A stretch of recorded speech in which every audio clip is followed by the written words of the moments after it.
Coming up on show 582, we take a deep dive into Tesla's V10 software updates.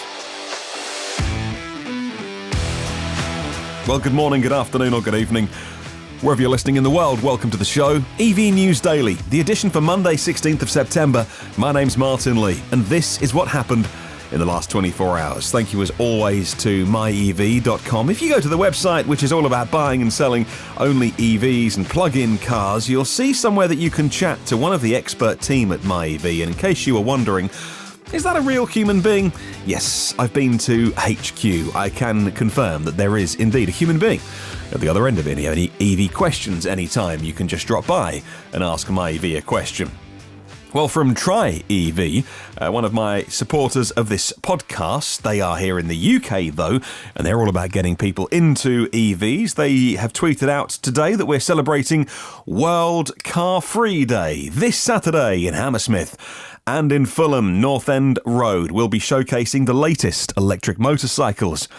We would love to see you there. Say Try EV. All right, check them out, and you can follow them at Try EV for World Car Free Day. There's plenty of electric transport that doesn't involve four wheels. And staying on Twitter, the user Vincent tweeted out Tesla's V10 software update started to roll out for the owners in the early access program. So let's have a look then. On viewing the now widely published partial release notes, it appears the only information about gaming, streaming and the other various improvements, including the ability to delete old Sentry videos and turn down the volume of vehicle alerts, is in there. But things like viewing Sentry videos in a better way, improved intersection recognition, haven't been picked up initially, but of course we'll watch this space. So what's the real headline then from Tesla's software update in V10? Well, Tesla Theatre lets you watch movies and videos only when your car is parked, clearly for safety, and connected to Wi-Fi. I think at the moment that it is working over your car's cellular data connection. Of course, Tesla footing the bill for that one. You should really be connected to Wi-Fi.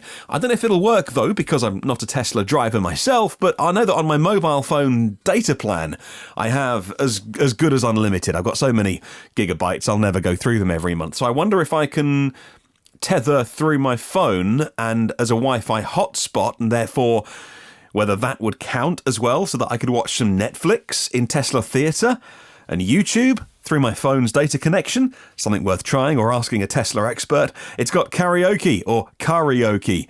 You can sing your favourite songs in your Tesla, and thank goodness for the double glazing so people outside can't hear how bad you're singing. If you fancy gaming, they've got Cuphead, a classic run-and-gun action game inspired by the cartoons of the 1930s and heavily focused on boss battles. For the Tesla edition of Cuphead, enjoy the game's full first aisle. You can play as Cuphead or Mugman in single-player or local co-op. If you are feeling lucky or feeling hungry, yes, you can go on a surprise adventure to a nearby attraction by tapping Navigate Lucky and Navigate Hungry. It'll either take you to a local restaurant or it'll take you to a different destination. If you remember Elon Musk talking, I don't know whether it was an investor call or an event, where he said he just wants the cars they make to be fun and to make your life better, to be enjoyable. I'm paraphrasing here. I forget the exact phrase he uses, but this is an ideal example. It is entirely pointless, but that is the point of feeling lucky and feeling hungry. There's Joe mode, and for the life of me, I can't work out why this thing is called Joe mode. I know why a cup of coffee is a cup of Joe, but this has nothing to do with coffee breaks. This is all to do with reducing the volume of your chimes. Quieter chimes continue to alert you, but if you have passengers, kids, then it might not disturb them. There's improved driving visualization, and that's been improved. Things like objects and lane lines around your car. You can drag and pinch the driving visualization to adjust viewing angles and zoom. After a short period of inactivity, it will then bounce back to its default position. Automatic lane change visualization. This is a big one, actually. The automatic lane change visualization has been improved to highlight where in the lane that you are moving to, or the car is planning to move to, where you will go. Once the automatic lane change is initiated, the adjacent lane is highlighted blue and the target car destination outlined in white. The maps have been improved, easier to use, easier to navigate when you search for a destination, and your distance to each suggested place is now clearer. You can now directly tap the labels on the map to quickly view the associated place and navigate to that destination. Sentry mode has been improved. Video clips are now saved in a separate folder on your USB drive to make them easier to review and to manage. And there's some third-party Sentry mode apps floating around in the app stores. And I'm sure that Tesla will be working on their own solutions as well to make that even more intuitive.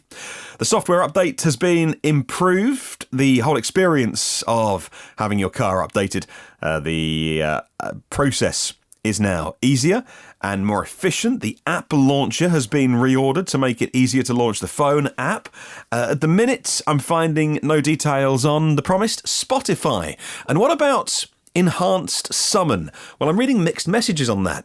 Some people who in the early access program got V10 access have said no sign of enhanced summon, and yet reading Clean Technica, they say we hopped into somebody else's car who's got the update, and enhanced summon is mind-blowingly good, but they didn't take any video of it, though. It's something that I'll continue to research over the next 24 hours, over the people and friends that I know that are deep inside Tesla, and try and get to the bottom of it. And here is where I do have to lay my cards on the table, looking at all of those updates that if you have a Tesla and you're on Wi-Fi, just keep trying, just keep connecting, and you might get yours soon. It's the closest I can come is the iOS update for my mobile phone, for my Apple, whatever it's called, 10S Max, the newest, biggest one, right? And iOS 13 is coming later this week, and I'm excited. It would be hyperbole. I'm looking forward to it. I won't wait for a .1 release. I will go for the buggy first version, and I no doubt it will be a little bit. But there's lots of things in there that I want to try, and things like dark mode, and things that are meant to save your battery life, and things that if you're using your phone at night could be easier on your eyes, and loads of other improvements as well. None of them are earth-shattering. Don't worry, it's super geeky, but I'm excited about that. And then I was sitting as I was writing today's show, thinking about the analogous situation here with Tesla. And actually, I don't own a Tesla, but if I did, it would be an interesting sensation to get this update, and all of a sudden, because I think Spotify, well, that was a part of V10, wasn't it? I'm going to carry on looking for that. But Spotify, which I use all the time here in Europe, but if you're in the US and you've been using, what's the other one? I forget. But if you're getting Spotify, if you're getting YouTube and Netflix and all those things, I always have to make sure this podcast is as balanced as it can be. I try and praise everyone, and where people deserve calling up, I try and keep it equal and fair. There's loads of great Tesla podcasts out there that are clearly all about Tesla, but I do have to admit, this is deeply impressive. It's really impressive. I'm not saying the other car companies can't do it one day, but they're not doing it today. And it's just cool, isn't it? If you have a car that all of a sudden you get in it, and now it'll now do YouTube and movies, and all of a sudden you've got the Spotify that you wanted all along if you're in the US, and a ton of other things as well. And you think, well, this is an over-the-air update. The car that I bought is better. But it doesn't stop. You know that in a year's time, or when they do bug releases and iterations of it, it gets better all the time. And I think about it, but it didn't really hit me until today. This is a big, big, meaty update, and it's really impressive. And I always, say I don't drive a Tesla, and I try not to be a fanboy. But when you see and read this, you think, oh my goodness, it's very, very impressive. All right, let's move on. Beijing plans to have around 20,000 electric taxis by the end of 2020 as part of its efforts to fight air pollution, said Wang Jianhua, president of the Beijing Taxi Association, reports the Chinese daily website, China Daily. 800 EV taxis were delivered to local taxi companies last week by the Beijing Electric Vehicle Company, otherwise known as BJ EV, China's largest new energy vehicle maker with a cruising range of 300 kilometres. The new taxis can change their batteries for fully charged ones within 3 minutes at battery swap stations. BJ EV has built 100 of these battery swap stations in Beijing, and it will set up over 190 power charging and battery swap stations in the next year alone. That's according to Zhang Zhong, the general manager of BJ EV.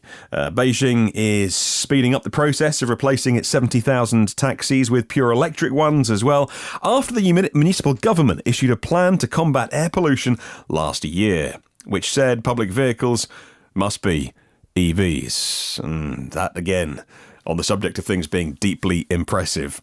Well, it is, isn't it? If you are able to say, hey, all of our public vehicles, buses, taxis, they've all got to be EV.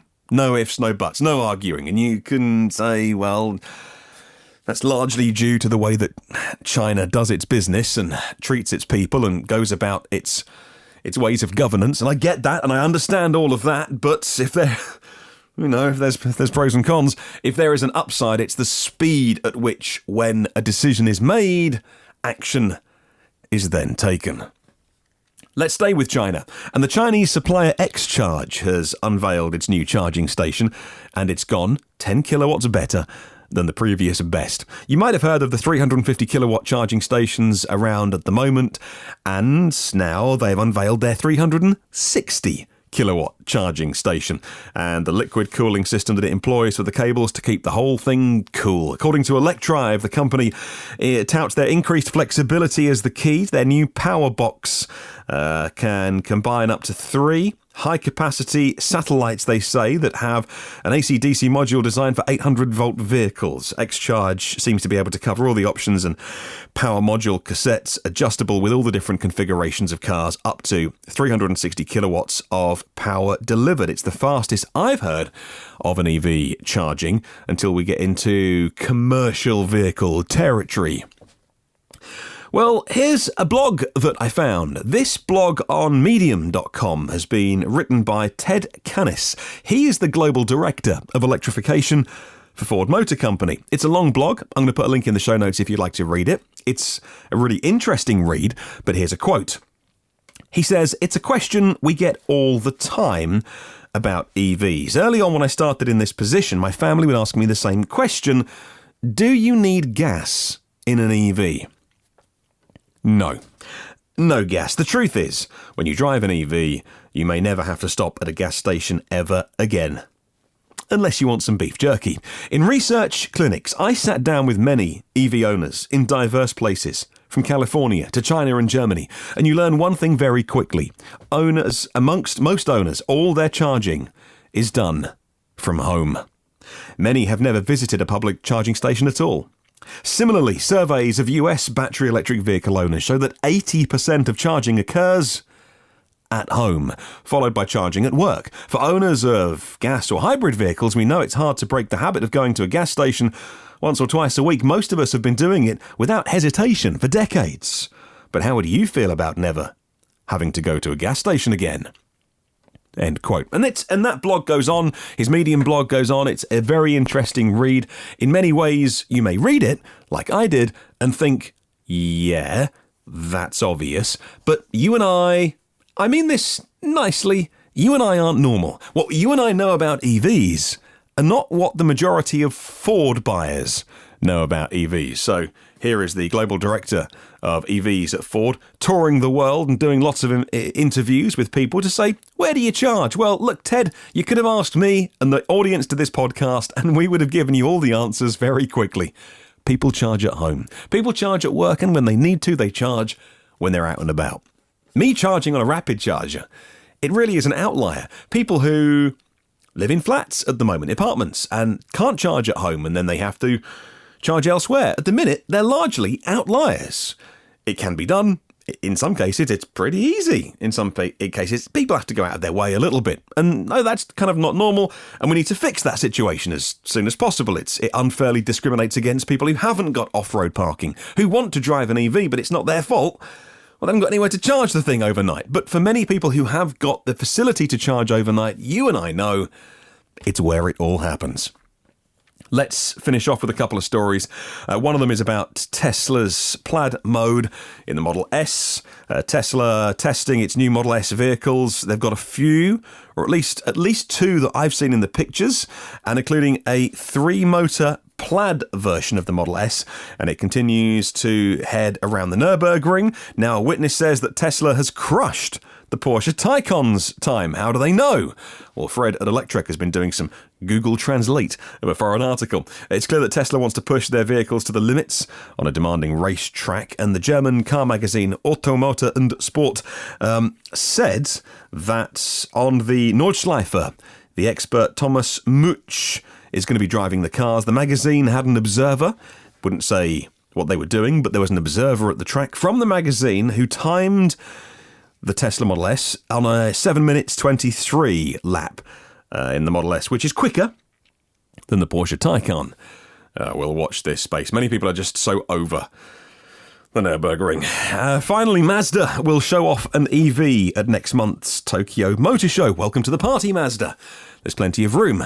We've all bunched up a bit. According to Automotive News, the outlet received word of the forthcoming vehicle from a Mazda spokesperson who confirmed to Motor1.com, Mazda USA, saying that the vehicle is in development stage and its underpinnings are covered by a modified CX-30 Mazda wearing camouflage. The camouflage bears the words Mazda ETPV. The vehicle debuting at Tokyo is a new model. It won't be the CX-30, by the way. That's what they've been using for their EV testing. 141 horsepower electric motor, a small battery, 35.5 kilowatt hour battery pack, and therefore it will come with a range extender. Mazda are keen on their rotary engine technology, and they're convinced that they'll be able to make those rotary engines for the next 10 years or so in the use of range extenders in their cars. Willing did come to North America, and the Mazda spokesperson said that they would not be able to confirm the availability of when it arrives in the US. Right, let's get on to our question of the week this week. It's going to be a really interesting one. We're taking a virtual road trip around the world. I'd like you to tell me, what's your dream EV road trip? What's your dream EV road trip? Tell me on email, hello@evnewsdaily.com. Leave a comment on YouTube and Facebook. I'll get to it before Sunday and I'll read yours out on the show. Thank you to 250 patrons of the podcast. You keep me going, and the website Patreon is how I pay the bills, and the web hosting and the streaming and the domains and all those kind of things that do stack up. Thank you to Phil Roberts from Electric Future, premium partner of the show. Hello to Brad Crosby and Avid Technology, a premium partner as well. And if you would like to get any of the previous 581 shows, they're online. You can get them in the archive. The new shows come at you first and free and automatically. If you are a podcast subscriber, it is a free subscription. Say hi on the socials. I'm kind of back in the land of the living now, mostly, but back after a recent wobble last week. I thought it was a cold, maybe it was flu. Really knocked me out. I couldn't get out of bed. Anyway, luckily that week is distant memory now. So I'm kind of back in the routine of things and back on Twitter and things like that, and would love to hear from you. I'll catch you tomorrow. Remember, there is no such thing as a self-charging hybrid.